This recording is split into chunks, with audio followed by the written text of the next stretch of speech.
Pada tahun 2020, Kang Idot mendapati dirinya bertemu kembali dengan teman lama yang telah lama tidak ditemui, Mas Udin.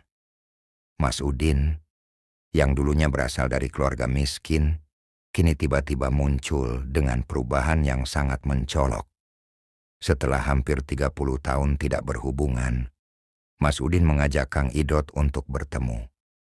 Begitu Kang Idot melihat Mas Udin, ia terkejut karena teman masa kecilnya itu kini mengendarai mobil mewah, Pajero, sesuatu yang jauh berbeda dengan kehidupannya dulu. Dulu Mas Udin hanya tamat sekolah dasar dan hidup dalam kesulitan ekonomi.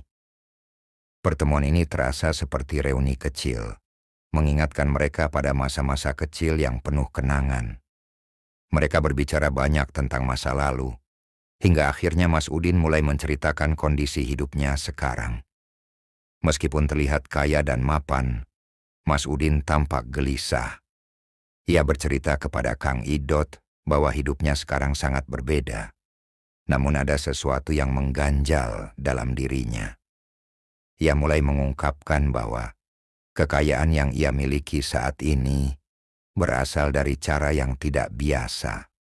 Sebuah jalan pintas yang ia pilih, yaitu pesugihan.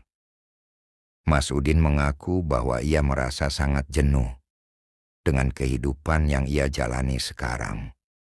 Meskipun tampaknya kaya dan sukses, ia merasa terjebak dalam dunia yang tidak ia inginkan. Ia bercerita dengan penuh penyesalan tentang cara ia mendapatkan kekayaan tersebut, yang ternyata adalah hasil dari praktik pesugihan yang melibatkan makhluk gaib dan pengorbanan tertentu. Meskipun semua ini memberinya banyak materi dan harta, ia merasakan dampak buruk yang mengikutinya, terutama dalam hidup keluarganya. Kang Idot yang mendengarkan cerita Mas Udin merasa terkejut dan prihatin. Ia tidak bisa membayangkan bahwa teman lama yang dulunya hidup dalam kemiskinan kini menjadi kaya melalui jalan yang penuh dengan risiko dan pengorbanan. Mas Udin mengungkapkan bahwa ia ingin melepaskan diri dari dunia tersebut, namun ia merasa sangat terikat oleh kesepakatan yang telah dibuat dengan kekuatan yang lebih besar daripada dirinya. Pertemuan ini menjadi titik awal dari kisah yang lebih dalam tentang kehidupan Mas Udin dan perjuangannya untuk lepas dari dunia pesugihan yang telah membelenggunya. Mas Udin berharap Kang Idot bisa memberikan solusi dan membantu dirinya keluar dari belenggu yang ia rasakan. Namun, perjalanan untuk keluar dari dunia tersebut tidaklah mudah, dan Mas Udin mulai menyadari bahwa segala sesuatu yang ia peroleh dengan cara yang salah tidak bisa dengan mudah dihapus begitu saja. Setelah berbicara panjang lebar, Mas Udin mulai menceritakan lebih dalam tentang bagaimana ia terjerumus dalam dunia pesugihan. Ia bercerita bahwa semuanya dimulai saat ia masih muda, saat hidupnya penuh dengan kesulitan ekonomi. Mas Udin berasal dari keluarga yang sangat miskin, dengan 10 saudara lainnya yang juga berjuang keras untuk bertahan hidup. Dari kecil, ia sudah merasakan kehidupan yang penuh dengan keterbatasan. Bahkan untuk makan saja harus berjuang. Ia menceritakan bahwa pada usia sekitar 20 tahun, ketika ia merasa sangat terdesak dan hidup semakin sulit, ia mendengar kabar dari beberapa orang tentang sebuah jalan pintas untuk memperoleh kekayaan, pesugihan. Di awalnya, Mas Udin merasa ragu. Namun dengan kondisi ekonomi yang semakin buruk, ia merasa seolah tidak ada pilihan lain. Ia merasa seperti terperangkap dalam lingkaran kemiskinan yang tak ada habisnya. Mas Udin pun pergi mencari tempat-tempat yang dikenal sebagai pusat pesugihan. Salah satunya adalah Gunung Kawi, yang terkenal dengan ritualnya untuk mendapatkan kekayaan. Mas Udin, yang saat itu sudah sangat putus asa, memutuskan untuk mencoba melakukan ritual di sana. Ia menyisihkan semua tabungannya, bahkan meminjam uang untuk memenuhi persyaratan yang diminta oleh sang kuncen, penjaga tempat. Begitu sampai di Gunung Kawi, Mas Udin menjalani serangkaian ritual yang berat, di mana ia harus berpuasa, melakukan tirakat, dan menyajikan sesajen kepada makhluk-makhluk gaib yang dipercaya akan memberikan kekayaan. Namun meski ia sudah melakukan semua ritual dengan sungguh-sungguh, hasil yang diharapkannya tak kunjung datang. Mas Udin kembali ke rumah dengan tangan kosong, bahkan lebih terpuruk karena hutangnya yang semakin menumpuk. Tapi, rasa penasaran dan keputusasaan membuatnya tidak berhenti begitu saja. Ia kembali bekerja keras, mengumpulkan uang sedikit demi sedikit untuk mencoba lagi. Setelah beberapa bulan bekerja keras, Mas Udin kembali mencoba pesugihan. Kali ini dengan modal yang lebih besar. Ia pergi ke Gunung Ciremai, tempat lain yang dikenal dengan kekuatan pesugihannya. Di sana ia menemui seorang kuncen yang memberinya persyaratan yang lebih besar lagi. 10 juta rupiah dan seekor kepala kerbau sebagai sesajen. Mas Udin merasa tidak ada jalan lain selain memenuhi persyaratan tersebut. Ia bekerja keras, mengumpulkan uang dengan berbagai cara, dan akhirnya berhasil mengumpulkan jumlah yang dibutuhkan. Dengan tekad yang kuat, ia kembali ke Gunung Ciremai, mengikuti semua ritual dengan harapan kekayaan yang diinginkan akan datang. Setelah ritual selesai, kuncen menanyakan apakah ia benar-benar yakin dengan pilihannya. Mas Udin pun merasa bimbang, tetapi akhirnya memilih untuk melanjutkan, karena ia merasa bahwa ini adalah kesempatan terakhir untuk mengubah hidupnya. Setelah kembali ke Cirebon, Mas Udin merasa ada perubahan yang luar biasa. Usahanya mulai membuahkan hasil. Ia mulai mendapatkan kepercayaan dari berbagai pabrik, dan dalam waktu singkat, hidupnya berubah total. Ia berhasil mendapatkan kekayaan yang ia impikan, memiliki mobil mewah, rumah besar, dan segala fasilitas yang sebelumnya tak pernah ia bayangkan. Namun di balik kekayaan tersebut, Mas Udin mulai merasakan ada sesuatu yang tidak beres.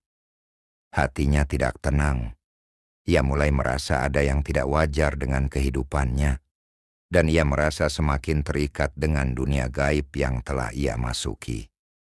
Keluarga yang ia cintai, termasuk istri dan anak-anaknya, mulai merasakan dampak buruk dari kekayaan yang didapatkan dengan cara tersebut. Beberapa peristiwa aneh mulai terjadi, dan Mas Udin merasa bahwa ia terjebak dalam sebuah lingkaran setan yang sulit untuk dihindari.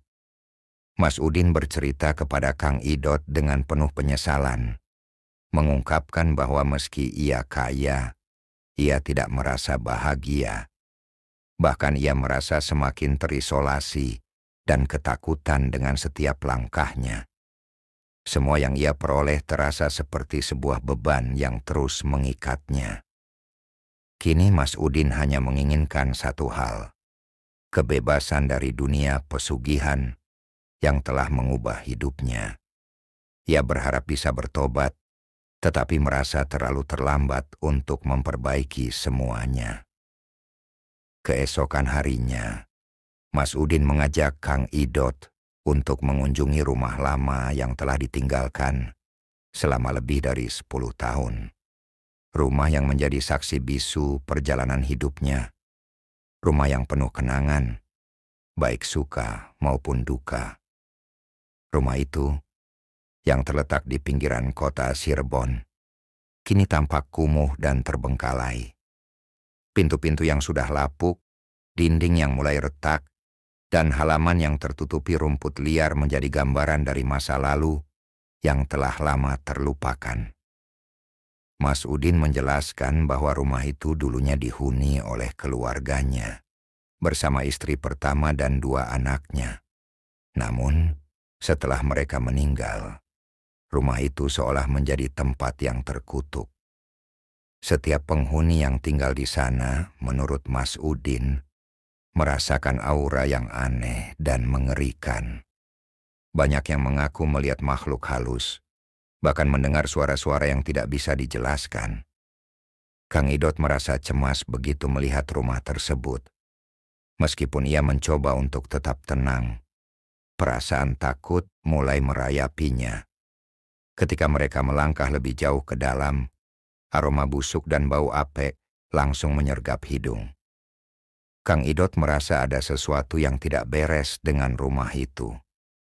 Suasana mencekam terasa semakin kuat saat mereka melintasi lorong yang gelap, di mana setiap langkah mereka tampak berat, seakan ada sesuatu yang mengawasi. Mas Udin terlihat lebih tenang, meskipun wajahnya sedikit pucat. Ia bercerita bahwa rumah itu sudah kosong selama 10 tahun setelah keluarganya pergi. Namun meskipun sudah lama ditinggalkan, rumah itu masih menyimpan energi yang kuat. Energi yang berasal dari ritual pesugihan yang pernah ia lakukan di tempat tersebut. Mas Udin merasa bahwa rumah itu sudah menjadi bagian dari dunia gaib yang sulit untuk dijelaskan. Di dalam rumah, Kang Idot mulai merasakan ketegangan yang luar biasa. Setiap sudut ruangan tampak seperti menyimpan rahasia gelap yang terpendam. Tidak hanya itu, di beberapa bagian rumah, Kang Idot merasakan hawa dingin yang sangat tajam, seolah ada makhluk yang mengintai mereka. Perasaan itu semakin kuat ketika mereka memasuki ruang tengah, di mana Mas Udin mengingat kenangan-kenangan indah bersama keluarganya sebelum tragedi itu terjadi. Mas Udin mulai teringat betapa bahagianya ia dulu, ketika ia bersama istri pertama dan anak-anaknya. Namun setelah melakukan ritual pesugihan, semuanya berubah. Kekayaan datang begitu cepat, namun begitu pula dengan kematian yang merenggut orang-orang yang ia cintai. Semua itu seakan menjadi akibat dari perjanjian yang ia buat dengan kekuatan gaib. Tiba-tiba, suara gemerisik terdengar di lantai atas, seperti ada langkah kaki yang berat. Kang Idot merasakan bulu kuduknya merinding, namun Mas Udin tampak biasa saja. Ia menjelaskan bahwa suara itu sering terdengar, dan itu adalah tanda-tanda bahwa makhluk gaib masih tinggal di rumah tersebut. Ada juga desas-desus dari orang-orang sekitar yang mengatakan bahwa rumah itu memang dihuni oleh makhluk-makhluk yang tak kasat mata. Makhluk yang sangat kuat dan sulit untuk diusir. Ketika mereka memutuskan untuk keluar dari rumah, Kang Idot merasa ada sesuatu yang mengikutinya. Ia merasa seolah-olah ada energi negatif yang mengikuti setiap langkahnya. Bahkan ketika mereka berada di halaman, ia merasa ada makhluk besar yang mengintai mereka dari balik pepohonan. Kang Idot pun merasa semakin takut dan cemas. Tetapi Mas Udin tampak seperti sudah terbiasa dengan keadaan itu. Ia mengaku bahwa rumah itu sudah menjadi bagian dari kehidupannya. Dan meskipun ia ingin melupakan masa lalu, bayang-bayang pesugihan itu terus menghantuinya. Sesampainya di luar, Kang Idot merasa lega. Tetapi ia tahu bahwa perjalanan Mas Udin belum berakhir. Rumah itu, meskipun telah ditinggalkan, tetap menyimpan kekuatan yang luar biasa. Dan Mas Udin harus menghadapi kenyataan bahwa meskipun ia telah kaya, kekayaan itu datang dengan harga yang sangat mahal. Kehilangan orang-orang yang ia cintai, dan terjebak dalam dunia yang penuh dengan kegelapan. Setelah meninggalkan rumah lama yang penuh dengan kenangan dan makhluk-makhluk gaib, Kang Idot kembali ke rumah Mas Udin yang baru. Rumah baru ini berbeda jauh dengan rumah lama yang mereka tinggalkan. Tidak ada aura menyeramkan di sini, dan suasananya jauh lebih cerah. Namun meskipun rumah ini tampak lebih modern dan nyaman, Kang Idot masih merasakan ada sesuatu yang kurang. Mas Udin mengantarkan Kang Idot ke ruang tamu yang besar, dihiasi dengan perabotan mewah. Di tengah ruang tamu, ada seorang wanita muda yang sedang duduk, tampak cantik dan anggun. Itu adalah istri ke-8 Mas Udin, yang menurutnya lebih muda dan lebih cantik dibandingkan istri-istri sebelumnya. Mas Udin dengan bangga mengenalkan Kang Idot kepada istrinya yang baru, yang bernama Siskala. Kang Idot merasa canggung, tetapi ia tetap menyapa istri Mas Udin dengan ramah. Istri Mas Udin tampaknya tidak terlalu banyak bicara, hanya tersenyum sopan. Kang Idot tidak bisa menghindari perasaan aneh yang datang begitu ia memasuki rumah tersebut. Meskipun rumahnya megah, ada sesuatu yang mengganggu pikirannya, seperti ada kesepian yang terasa di dalamnya. Ia mulai merasakan kegelisahan yang sama seperti yang ia rasakan saat pertama kali datang ke rumah lama Mas Udin. Setelah beberapa saat mengobrol santai, Mas Udin mulai membuka pembicaraan lebih dalam.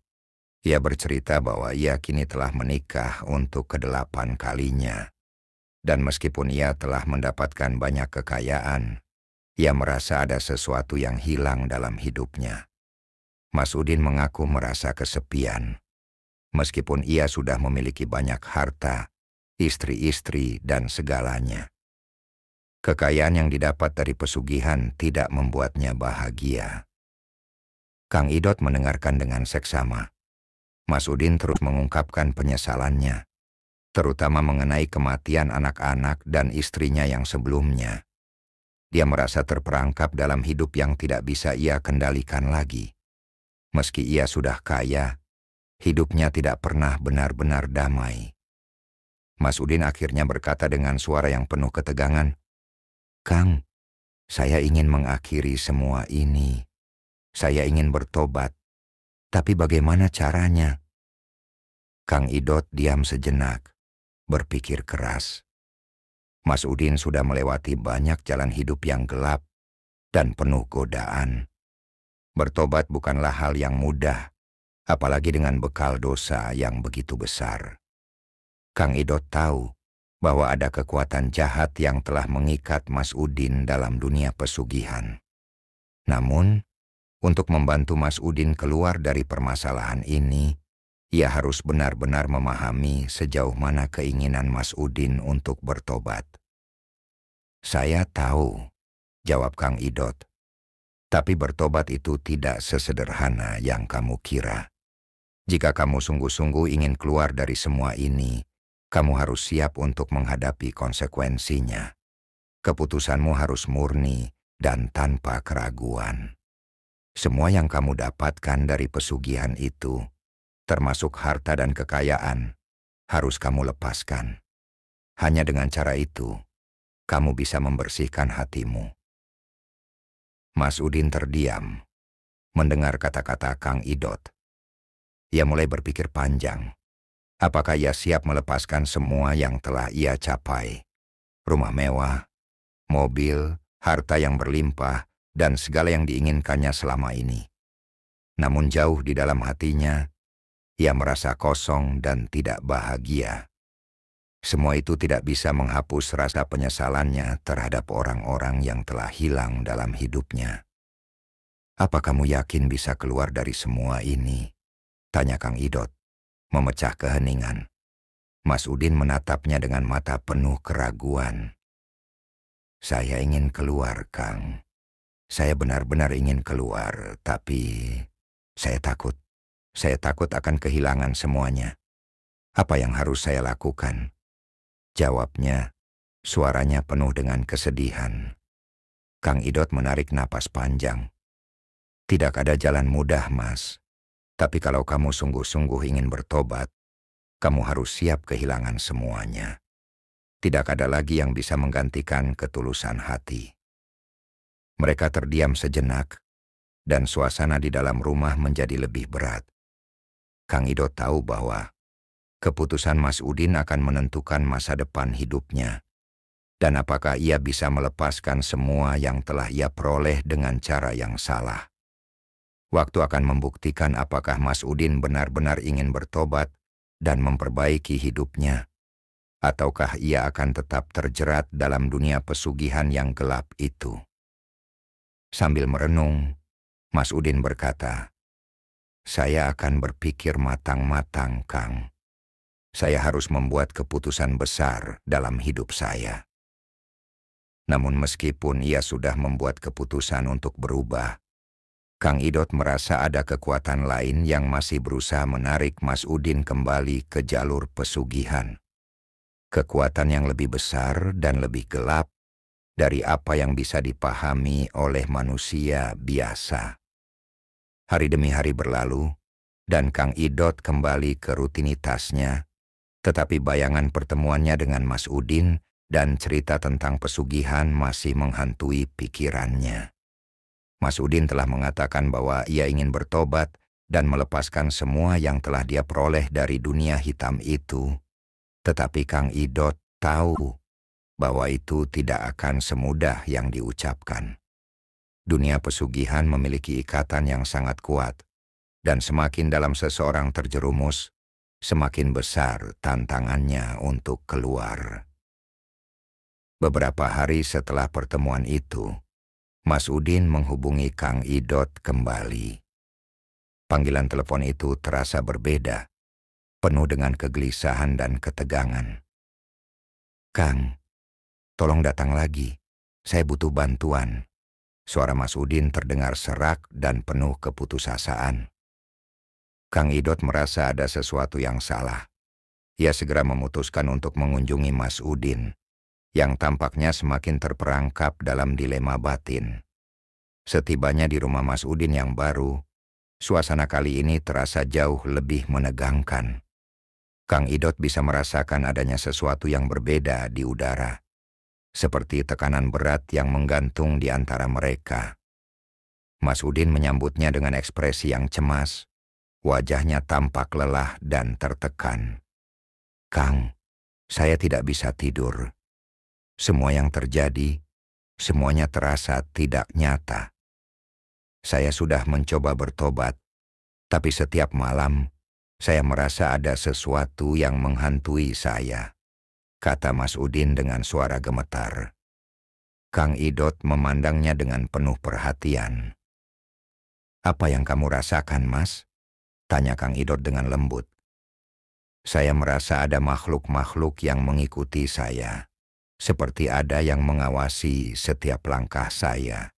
Bahkan ketika saya berdoa atau berusaha bertobat, setiap kali saya mencoba untuk mengubah diri, mereka datang, mengganggu pikiran saya. Mereka seperti tidak membiarkan saya pergi begitu saja," jawab Mas Udin. Matanya tampak penuh ketakutan. Kang Idot terdiam sejenak, merenung. "Mas, itu adalah dampak dari apa yang sudah kamu jalani. Pesugihan itu bukan sekadar ritual atau harta, tapi ada ikatan yang jauh lebih dalam. Makhluk-makhluk itu bukan hanya bagian dari dunia gaib. Mereka adalah penjaga yang menahan kamu di dunia yang gelap ini. Mereka akan terus mengikuti kamu sampai kamu membayar harga yang seharusnya dibayar." Mas Udin memegang kepalanya, seolah ingin melepaskan rasa sakit yang terus-menerus datang. "Saya tahu, Kang. Saya tahu. Tapi saya sudah kehilangan begitu banyak. Anak-anak saya, istri saya. Saya ingin melepaskan semuanya. Tapi saya takut kalau itu berarti saya akan kehilangan hidup saya." Kang Idot melihat ketakutan yang begitu nyata di wajah Mas Udin. Ia tahu bahwa Mas Udin terperangkap dalam lingkaran yang sulit untuk diputus. Dunia pesugihan tidak hanya melibatkan kekayaan materi, tetapi juga jiwa. Dan bahkan lebih dari itu, ia melibatkan perjanjian yang tak terucapkan antara manusia dan kekuatan gaib. "Mas, bertobat bukan berarti menghapus semua yang telah terjadi. Tapi itu berarti kamu harus siap menghadapi konsekuensi dari perjanjian itu. Jika kamu sungguh-sungguh ingin mengakhiri semua ini, kamu harus berani kehilangan apa yang kamu anggap sebagai harta dan kekayaan," kata Kang Idot dengan suara tegas. Mas Udin terdiam, mengingat kembali semua yang telah ia capai. Uang, rumah, mobil, dan istri-istri. Semua itu telah menjadi bagian dari hidupnya. Namun di dalam hatinya, ada kekosongan yang terus-menerus mengganggu. Dia tahu bahwa harta itu bukanlah segalanya, dan bahwa ia harus melepaskan ikatan itu untuk mendapatkan kedamaian sejati. Tapi bagaimana caranya, Kang? Saya sudah berusaha, saya sudah mencoba untuk bertobat, tetapi mereka, makhluk-makhluk itu, tidak pernah berhenti mengganggu saya. Mereka seperti ingin menarik saya kembali ke dunia mereka, kata Mas Udin dengan suara serak. Kang Idot memandang Mas Udin dengan empati. Mas, tidak ada cara mudah untuk mengakhiri semua ini. Tapi yang pasti, kamu harus memperbaiki hubunganmu dengan Tuhan dan bersungguh-sungguh dalam usaha bertobat. Mungkin itu akan sulit, tapi itulah jalan satu-satunya. Namun Kang Idot tahu bahwa ada hal lain yang harus dilakukan. Tidak cukup hanya dengan kata-kata dan doa. Mas Udin perlu melakukan lebih dari itu, mengatasi ketakutannya, dan menghadapi kenyataan pahit dari pilihan yang telah ia buat. Keputusan untuk bertobat bukan hanya tentang melepaskan kekayaan atau harta, tetapi tentang melepaskan ikatan jiwanya yang telah terjerat dalam dunia gelap itu. Dan perjalanan Mas Udin menuju pembebasan sejati baru saja dimulai, meskipun ia masih merasa takut dan bimbang. Malam semakin larut, dan rumah Mas Udin tetap dilingkupi aura ketegangan. Kang Idot yang merasa semakin cemas dengan kondisi temannya, memutuskan untuk menghabiskan waktu lebih lama di sana. Ia tahu, untuk bisa menyelesaikan masalah ini, bukan hanya doa dan niat yang diperlukan, tetapi juga tindakan nyata untuk memutuskan segala keterikatan yang ada. Mas, aku paham kalau kamu merasa bingung dan terjebak. Tapi ingat, jalan yang kamu pilih dulu bukan tanpa konsekuensi. Makhluk-makhluk itu tidak akan membiarkanmu begitu saja. Jika kamu benar-benar ingin keluar dari dunia ini, kamu harus siap kehilangan apa yang telah kamu peroleh. Kekayaan yang kamu dapatkan tidak datang tanpa harga, ujar Kang Idot, memandang Mas Udin yang semakin gelisah. Mas Udin menggigit bibirnya. Matanya yang sebelumnya tampak penuh kebingungan kini mulai terlihat tegas. Saya tahu, Kang. Tapi setelah semua yang saya alami, saya merasa sudah terlambat untuk bertobat. Saya sudah terlalu jauh terjerumus. Bahkan saat saya berusaha untuk berdoa atau mendekatkan diri pada Tuhan, saya selalu merasa seperti mereka ada di dekat saya, mengawasi saya. Jawabnya, suaranya bergetar. Kang Idot menghela napas dalam-dalam. Mas, makhluk-makhluk itu adalah bagian dari permainan yang lebih besar. Mereka bukan sekadar penghalang. Mereka adalah akibat dari perjanjian yang sudah kamu buat dengan dunia gelap itu. Tidak ada yang mudah dalam hal ini. Terkadang kita harus kehilangan semua yang kita anggap sebagai milik kita untuk mendapatkan kembali hidup kita. Mas Udin terdiam lama, merenung dalam. Hati kecilnya benar-benar ingin bebas dari semua belenggu ini. Tetapi rasa takut dan penyesalan membuatnya ragu untuk mengambil langkah selanjutnya. Ia mulai berpikir tentang semua yang telah hilang. Istrinya, anak-anaknya, kebahagiaan yang seharusnya ia nikmati, dan merasa bahwa mungkin terlalu banyak yang telah ia korbankan. Apa yang harus saya lakukan, Kang? Saya sudah mencoba berdoa, sudah mencoba melakukan segala sesuatu dengan benar. Tapi saya rasa mereka masih ada di sini. Saya merasa dihantui setiap malam, tanya Mas Udin dengan penuh keputusasaan. Kang Idot memandangnya dengan penuh empati. Mas, Itu memang bukan hal yang mudah, tapi yang perlu kamu ingat adalah bahwa tidak ada yang tidak mungkin jika kamu sungguh-sungguh berusaha. Tuhan selalu memberi kesempatan untuk mereka yang ingin bertobat, asalkan mereka berusaha keras untuk keluar dari kegelapan. Setelah beberapa saat terdiam, Kang Idot menambahkan, "Mas, mungkin kamu harus lebih dari sekadar berdoa. Kamu harus menghapus semua jejak yang ada, melepaskan semua ikatan yang mengikat kamu. Semua harta yang kamu dapatkan melalui jalan pesugihan itu bukan milikmu. Mereka adalah hak dari makhluk-makhluk yang mengikat kamu, dan kamu tidak akan bisa mendapat ketenangan kalau masih terus menyimpannya." Mas Udin menatap Kang Idot, dan ada tanda keputusasaan yang mulai bergeser ke tekad di matanya. "Lalu bagaimana jika saya harus kehilangan semuanya? Apa saya masih bisa hidup tanpa semua itu?" tanyanya. Suaranya penuh keteguhan, meskipun masih ada rasa ragu yang menggerogoti. Kang Idot mengangguk pelan. "Tentu saja, Mas. Kita seringkali merasa bahwa hidup kita bergantung pada apa yang kita miliki. Tapi sesungguhnya, kebahagiaan sejati datang dari dalam diri kita, bukan dari kekayaan atau status sosial.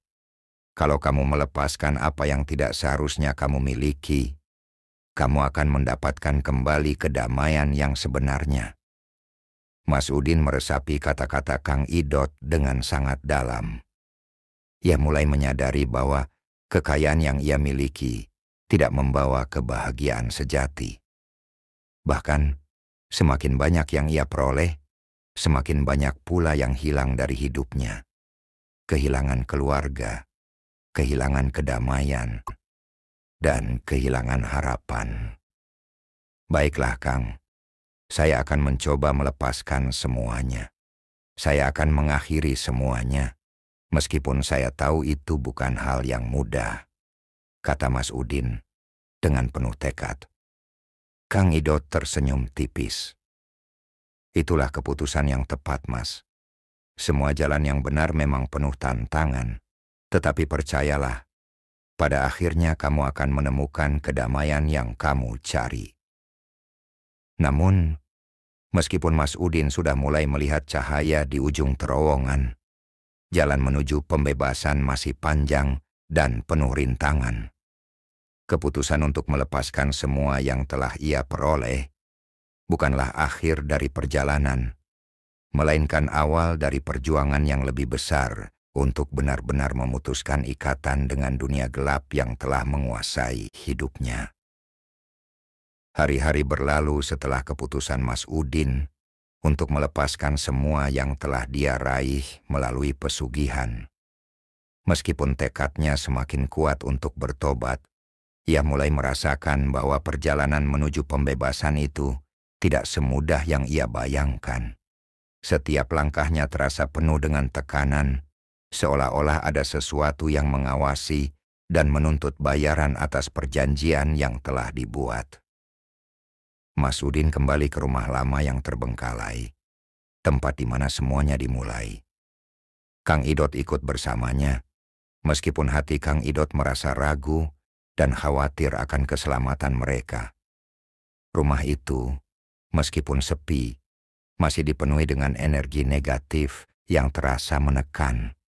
Setiap sudut ruangan tampak seolah-olah menyimpan cerita kelam yang tidak ingin dilupakan. "Mas, kamu yakin mau datang ke sini? Tempat ini masih terasa sangat berat," kata Kang Idot, melihat sekeliling rumah yang semakin rapuh. Mas Udin menatapnya dengan tatapan penuh tekad. "Saya harus menyelesaikan ini, Kang. Saya sudah terlanjur terikat dengan tempat ini, dan saya tidak akan bisa bebas sampai saya benar-benar melepaskannya. Saya perlu menghadapi semuanya." Dengan langkah mantap, Mas Udin memasuki rumah yang telah lama ditinggalkan. Suasana di dalamnya terasa semakin gelap, seperti ada sesuatu yang menunggu untuk menghukum. Setiap langkah Mas Udin menginjakkan kaki di lantai yang berderit, semakin terasa berat beban di pundaknya. Suara-suara aneh mulai terdengar, seolah-olah rumah itu hidup dan mengingatkan mereka pada masa lalu yang kelam. "Kang, saya mulai merasa seperti mereka mengawasi saya. Rasanya seakan ada tangan yang menarik saya kembali," kata Mas Udin. Wajahnya semakin pucat. Kang Idot merasakan hal yang sama. Meskipun ia sudah berusaha sekuat tenaga untuk membantu Mas Udin, ia tahu bahwa jalan keluar dari dunia pesugihan ini bukanlah perkara mudah. "Mas, kamu harus kuat. Mereka tidak akan melepaskanmu dengan mudah. Ini adalah ujian terberat yang harus kamu lewati." Mas Udin duduk di tengah ruangan, mengingat kembali segala sesuatunya. Dia teringat dengan jelas bagaimana dulu, saat ia pertama kali datang ke tempat ini dengan penuh harapan akan kekayaan yang menjanjikan. Namun kini ia tahu bahwa segala sesuatu itu datang dengan harga yang sangat mahal. Tiba-tiba, ruang itu terasa semakin sempit. Mas Udin merasakan sesuatu yang aneh di sekelilingnya. Sosok-sosok gelap mulai muncul, menari-nari di antara bayang-bayang yang ada. 3 makhluk yang pernah ia lihat sebelumnya, ular, monyet besar dengan kuku tajam, dan sosok manusia bongkok, muncul kembali, seolah-olah ingin menuntut janji yang pernah dibuat. "Mas, jangan biarkan mereka menakut-nakuti kamu. Mereka datang untuk memungut bayarannya," kata Kang Idot. Suaranya tegas, meskipun hati kecilnya bergetar. Salah satu makhluk, yang bentuknya menyerupai ular besar, mendekat dengan gerakan yang sangat lambat, matanya menyala merah. "Kamu tidak bisa lari, Mas. Semua yang kamu miliki adalah milik kami. Kamu sudah memilih kami, dan kami tidak akan membiarkanmu begitu saja," kata makhluk itu dengan suara serak yang mengerikan. Mas Udin menggigit bibirnya, matanya terbuka lebar karena takut. Apa yang harus saya lakukan? Saya sudah ingin bertobat, saya sudah ingin melepaskan semuanya. Tapi mereka tidak akan melepaskan saya begitu saja, Kang. Kang Idot mendekatkan diri, memegang bahu Mas Udin dengan kuat. "Mas, ingat, meskipun mereka menakut-nakuti, kamu masih punya kekuatan untuk memilih. Keputusan untuk bertobat itu ada di tanganmu. Kamu harus mengusir mereka dengan tekad dan kepercayaanmu pada jalan yang benar." Tiba-tiba, makhluk-makhluk itu berhenti dan mundur sedikit, seolah-olah terkejut dengan kata-kata Kang Idot. "Kamu mencoba untuk menentang kami, Mas Udin?" Suara ular itu menggema, penuh ancaman. Mas Udin berdiri dengan tegap, meskipun tubuhnya gemetar. "Ya, saya menentang kalian. Saya ingin hidup saya kembali. Saya ingin bebas dari ikatan ini. Saya menyesal telah membuat perjanjian dengan kalian." Kang Idot mulai mengajak Mas Udin untuk berdoa, memohon pertolongan Tuhan. "Mas, ini saatnya untuk benar-benar mengubah hidupmu. Jangan biarkan mereka menguasai hidupmu lebih lama." Saat mereka mulai berdoa bersama, makhluk-makhluk itu semakin mundur. Meskipun aura kegelapan masih sangat terasa.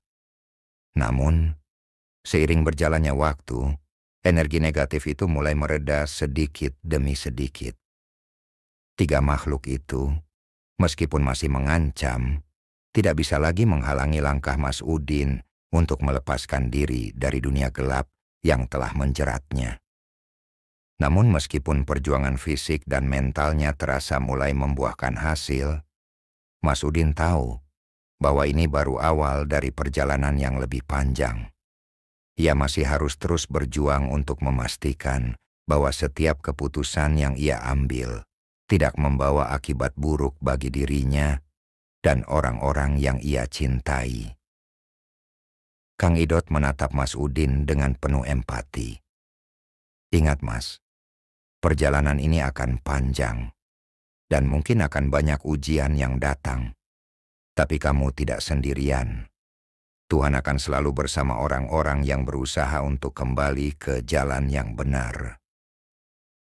Dengan tekad baru di dalam hatinya, Mas Udin tahu bahwa meskipun jalan yang harus ia tempuh penuh dengan tantangan, ia harus terus melangkah ke depan, melepaskan segala beban yang telah lama menghantuinya.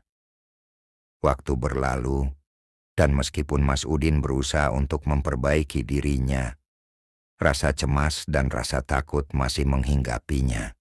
Meskipun ia telah mencoba melepaskan diri dari dunia pesugihan dan energi gelap yang mengikatnya, bayang-bayang masa lalu masih mengikutinya, merayap di setiap sudut kehidupannya.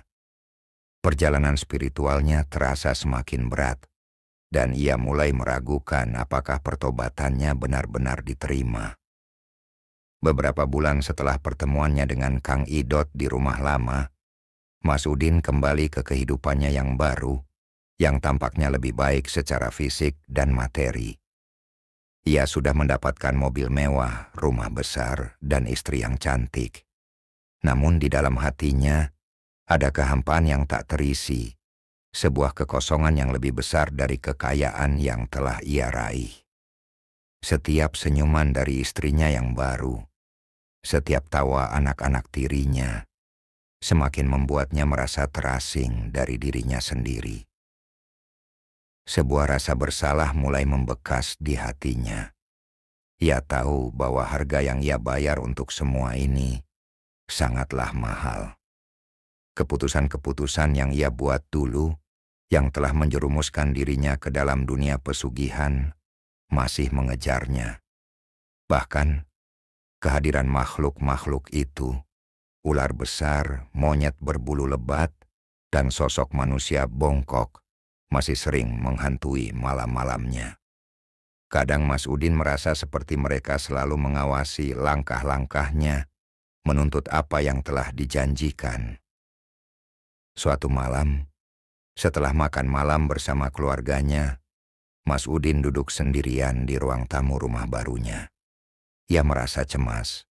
Isak tangis dari anak tirinya yang sakit beberapa waktu lalu masih terngiang di telinganya.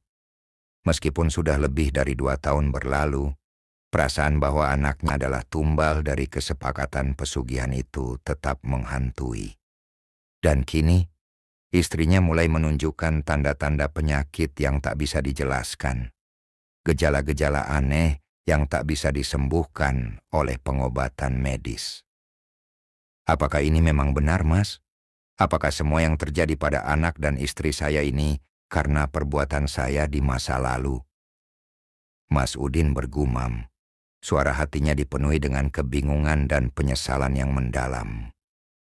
Perasaan itu semakin kuat, semakin mengganggu pikirannya.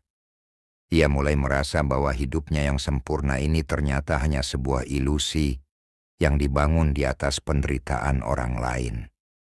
Ia sadar bahwa kekayaan yang ia miliki bukanlah hasil kerja keras yang tulus, melainkan sebuah hasil dari pengorbanan yang sangat besar. Pengorbanan yang bahkan ia sendiri tidak tahu seberapa jauh dampaknya. Kang Idot yang sempat menemaninya dalam perjalanan menuju pertobatan, akhirnya kembali menemui Mas Udin setelah beberapa waktu tak saling berkomunikasi. Melihat ekspresi Mas Udin yang tampak semakin murung dan gelisah, Kang Idot langsung mengetahui bahwa ada yang tidak beres. "Mas, saya bisa merasakannya. Kamu mulai kembali tertekan, ya?" Kang Idot bertanya dengan lembut, mencoba mengingatkan Mas Udin tentang perjalanan spiritual yang sudah ia mulai. Mas Udin hanya mengangguk pelan, menatap kosong ke arah jendela. "Kang, saya merasa seperti saya masih terjebak. Saya tidak tahu harus bagaimana lagi. Saya ingin bertobat, tapi saya rasa saya tidak bisa melarikan diri dari masa lalu saya. Saya masih dihantui oleh semuanya, terutama makhluk-makhluk itu yang masih mengawasi saya dan keluarga saya yang saya takdirkan sebagai tumbal. Kang Idot menarik napas dalam-dalam, merasakan betapa dalamnya kebingungan dan penyesalan yang dirasakan Mas Udin. Mas, kamu harus tahu bahwa jalan menuju pertobatan itu tidak mudah.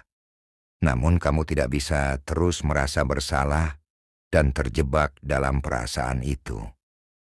Tuhan tidak akan meninggalkan hamba-Nya yang benar-benar ingin kembali ke jalannya.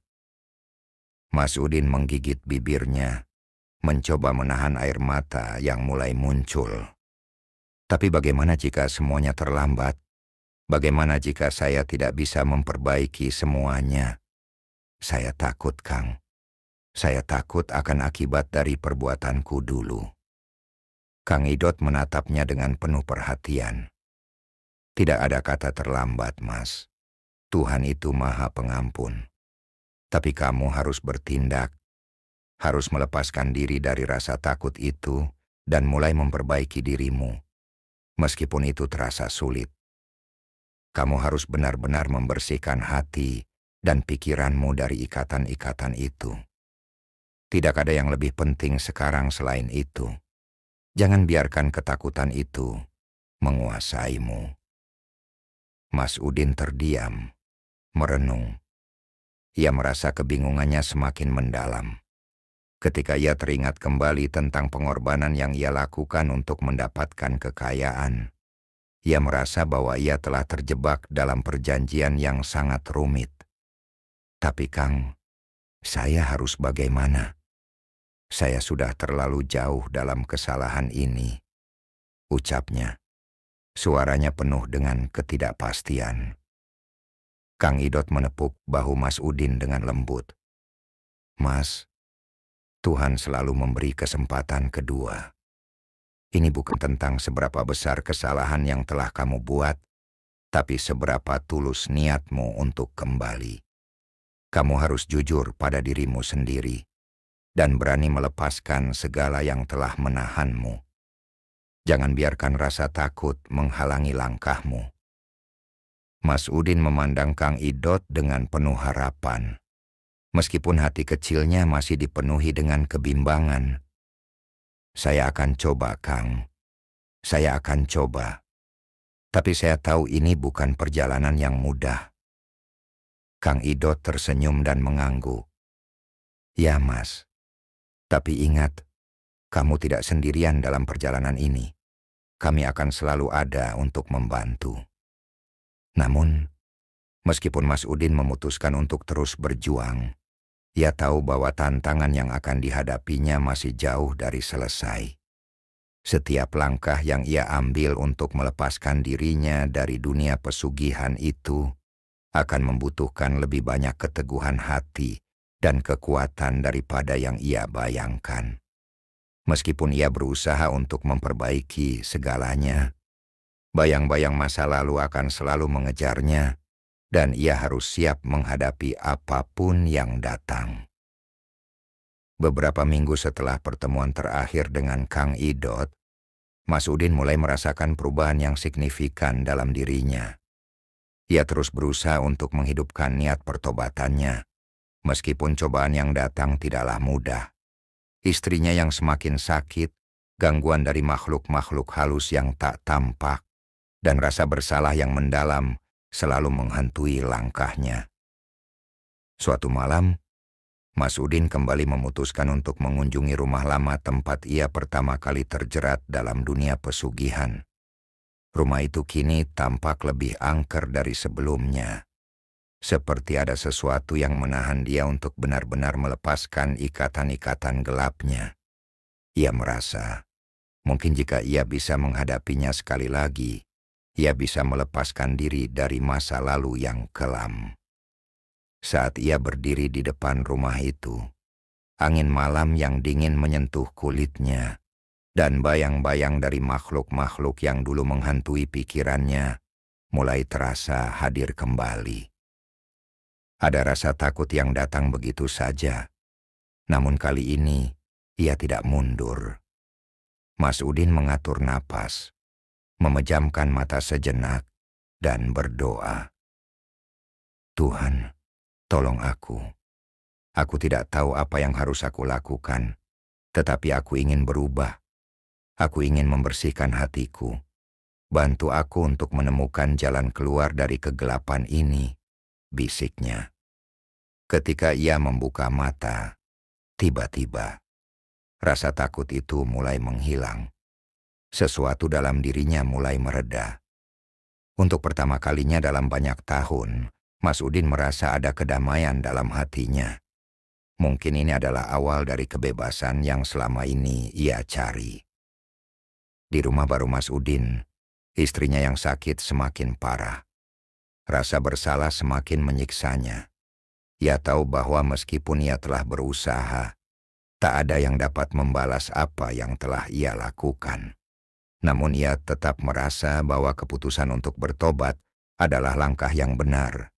Meskipun itu berarti harus meninggalkan semua yang telah ia peroleh. Suatu pagi, ketika Mas Udin sedang duduk di ruang tamu, istrinya yang selama ini terbaring lemah mendekatinya. Wajahnya tampak lebih tenang daripada sebelumnya, seakan-akan ia sudah siap menerima apapun yang akan datang. Dengan suara yang lemah, ia berbicara. Mas, aku tahu selama ini kamu berjuang, dan aku tahu kamu merasa bersalah. Tapi kamu harus tahu, kamu sudah berusaha. Kita harus menerima apa yang terjadi. Jangan lagi terbebani dengan masa lalu, ujar istrinya.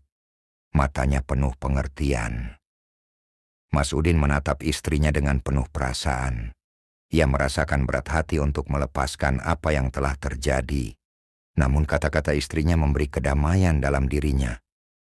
Ia memutuskan untuk menerima kenyataan bahwa apapun yang terjadi di masa depan, ia harus siap menghadapi semuanya dengan hati yang lapang.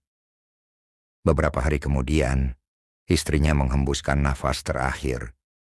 Mas Udin merasakan kehilangan yang sangat mendalam, tetapi ia juga merasa lega karena akhirnya ia bisa melepaskan semua beban yang selama ini mengikat dirinya. Meskipun ia tahu bahwa ada konsekuensi dari setiap pilihan yang ia buat, ia sadar bahwa ia tidak bisa terus terjebak dalam dunia yang salah. Kang Idot datang lagi untuk mengunjungi Mas Udin.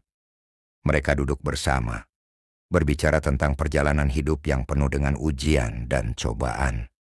Mas Udin mengungkapkan rasa syukurnya karena akhirnya ia bisa melepaskan diri dari dunia pesugihan, meskipun harga yang ia bayar sangat mahal. Mas, kamu sudah melakukan yang terbaik. Mungkin tidak ada jalan pintas dalam hidup ini, tetapi kamu telah memilih jalan yang benar. Semoga Tuhan memberikan jalan yang terang untukmu ke depan, kata Kang Idot dengan wajah yang penuh harapan. Mas Udin mengangguk pelan. Ia tahu bahwa hidupnya tidak akan pernah sama lagi. Namun ia juga tahu bahwa kebahagiaan sejati tidak datang dari harta atau kekayaan, melainkan dari kedamaian batin dan hubungan yang baik dengan Tuhan.